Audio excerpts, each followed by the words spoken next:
சீமான் கட்சியில இருந்து விலகிட்டாரு. அது சீமான் நாளைக்கு எல்லாம் இருக்கட்டும். அவர் ஒண்ணு இல்லைன்னா அந்த கட்சிக்கு அதுக்காக யாருமே இல்லை கையாது. கட்சி திரைப்படம் மாதிரி முடிஞ்சிடும், அந்த கட்சியோட இது முடிஞ்சிடும். ஆனா அவர் அதுக்கு அடுத்து ஒரு ஆளை யாரையும் உருவாக்கல. அந்த பயம் அவருக்கு ஒரு தாழ்வு மனப்பான்மை இருக்கு. யாருமே நமக்கு பின்னாடி பேரை உச்சரிக்க கூடாதுன்னு நினைக்க கூடாது, தெரியல.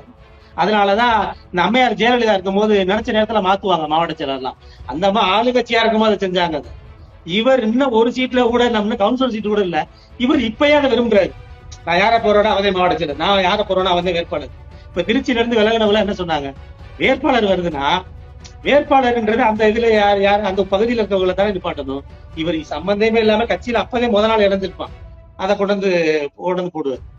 இப்ப ஐயா வீரப்பனோட ஒரு மகளை கொண்டு நாள் பாட்டிருந்தாரு. இப்ப அந்த தங்கச்சியோட பேச்செல்லாம் அங்கிட்டு ஒண்ணுமே காணாம. இவர் தேவை யாரையாவது முகம் தெரிஞ்சு ஓட்டு வாங்கிக்கணும். ஓட்டு வாங்கி முடிஞ்சா அந்த அமைதியா இருந்துடணும். நீங்க வெளியே வந்து பேசக்கூடாது, வெளியில தெரியக்கூடாதுன்னு நினைக்கிறாரு. மீனவர்கள்ட்ட இருந்து நீ தனியா ஆட்களை சேர்க்கிற, மீனவ கிராமங்களுக்கு எல்லாம் போய் தனியா ஆள் சேர்க்கிற அப்படின்னு சொல்றாப்படி. அவர் மீனவ சமூகத்தை சேர்ந்தவர். அங்க வந்து கட்சிக்காக, அவர் தனக்காக வேலை செய்து கொண்டாலும் அது கட்சிக்காக தான் இல்லையா? அப்போ ஒவ்வொரு மீனவ கிராமமா போய் வந்து ஒரு கூட்டம் நடத்துறாங்க அப்படின்னா கட்சியின் வளர்ச்சிக்கு தானே அது உதவ போகுது. அதை ஏன் ஒரு பெரிய குற்றமா பார்க்கிறாங்க? அதை கண்காணிக்கிறதுக்கு ஆட்கள் எல்லாம், நிர்வாகிகள் எல்லாம் அதை கண்காணிச்சுக்கிட்டு காளியம்மா பின்னாடியே சுத்திக்கிட்டு, சீமானும் அதை பத்தியே பேசிக்கிட்டு, அவரே சொல்றாரு உன்னை கண்காணிச்சுக்கிட்டே இருக்கிறதுனால கட்சியை வளர்க்கவே முடியலன்றாரு. அது புரிஞ்சுக்க முடியலையா? அது ஐயா அவர் கிட்ட அதுவும் தெரியல, தனிப்பட்டு யாரும் வளரக்கூடாது.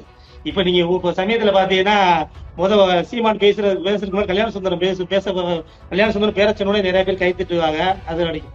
இப்ப காளியம்மான்னு சொன்னா வேற யாரும் இல்ல அந்த தங்கச்சி பேசுறத வச்சு அப்ப நினைக்கிறாரு திடீர்னு நமக்கு ஏதாவது ஆகி போச்சுன்னா காளியம்மா கட்சியை கைப்பற்றிருப்போம்னு நினைக்கிறாரு.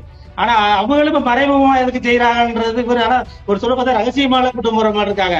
அவங்க வேற ஏதாவது ரகசியமா கட்சியை கைப்பற்ற அந்த தங்கச்சி நினைக்குதான்றது எனக்கு தெரியல. அவர் மனசுல அப்படித்தானே பட்டிருக்கு, கண்காணிச்சிருக்க தெரியும், நம்மளுக்கு தெரியாது. நம்ம பேசுறத வச்சு சொல்றோம். அப்ப அவங்க எதுக்கு தனியா 2000 3000 காசு கொடுக்கறதுக்கு எல்லாம் தேவையில்லை, அது போய் சொல்லல. அவரு அப்ப கொடுத்திருக்காங்க, அலைபேசி வாங்கி கொடுத்திருக்காங்க, 2000 3000 காசு கொடுத்திருக்கு. அது எதுக்காண்டி மேடைக்கு போகும்போது கத்த சொல்லி கொடுத்துச்சா, இல்ல என்னோட பேச்செல்லாம் நீங்க தனியா போட்டு நிறைய இடத்துல பயிருங்கன்னு சொல்லி அலைபேசி எதுக்கு காசு கொடுத்தான்ற கூட செலவுக்கு கஷ்டப்படுறவங்களுக்கு கொடுத்துருக்கான்ற கூட நினைக்கலாம். அலைபேசி கொடுக்குறாங்கன்னா அது நம்ம யோசிக்கணும்ல. அந்த அளவுக்கு தெரியாம சொல்லல. அது உண்மையிலேயே இந்த தங்கச்சி செஞ்சிருக்கு, அதை செஞ்சிருக்காரு, அதை உண்மையிலேயே கண்காணிப்பாரு, அதை செய்வார். இவர் கட்சி மாநில ஒருங்கிணைப்பாளர், அவர் மாநில ஒருங்கிணைப்பாளர்னு பேரை மாத்திக்கிட்டு மாநில கண்காணிப்பாளர்னு போட்டுக்கலாம். ஏன்னா அந்த அத்தாட்சியை கூட கொண்டு வந்து கட்சிக்கு போட்டுட்டு இவர் கண்காணிக்கிற வேலையை செய்யலாம், கண்காணிக்கிற வேலையை செய்யலான்றீங்க. ஆனா எனக்கு என்ன தோணுச்சு அப்படின்னா, அவங்க வந்து தன்னுடைய தொகுதி நாகப்பட்டினம் தொகுதி, அங்க வந்து தனக்கான செல்வாக்கை வளர்த்து கொள்ள வேணும், தனக்காக வேலை செய்யக்கூடிய ஊழியர்கள் ஓரளவு ஏதோ ஒரு வகையில ஒரு நன்கொடை கூட வாங்கி இருந்திருக்கலாம், வெளியே இருந்து வாங்கி கொடுத்து, யார்ட்டையும் போன் இல்லை, வசதி இல்லை, ஆனா உழைக்கிறதுக்கு தயாரா இருக்கிறாங்க. அவங்களுக்கு போக்குவரத்து செலவு நல்லது கெட்டது வராங்க, பஸ் பிடிச்சு வராங்க, அல்லது வந்து கார் பிடிச்சு ஆட்டோ பிடிச்சு வராங்க போறாங்க, அவங்களுக்கு செலவுக்கு கையில காசு வேணும் அப்படிங்கிற மாதிரி கூட கொடுத்துருந்துருக்கலாம். அது ஒரு குற்றமா? ஐயா அவருக்கு அதான் சொல்லல, ஒருத்தர் வளர்றது பிடிக்காதுங்க ஐயா.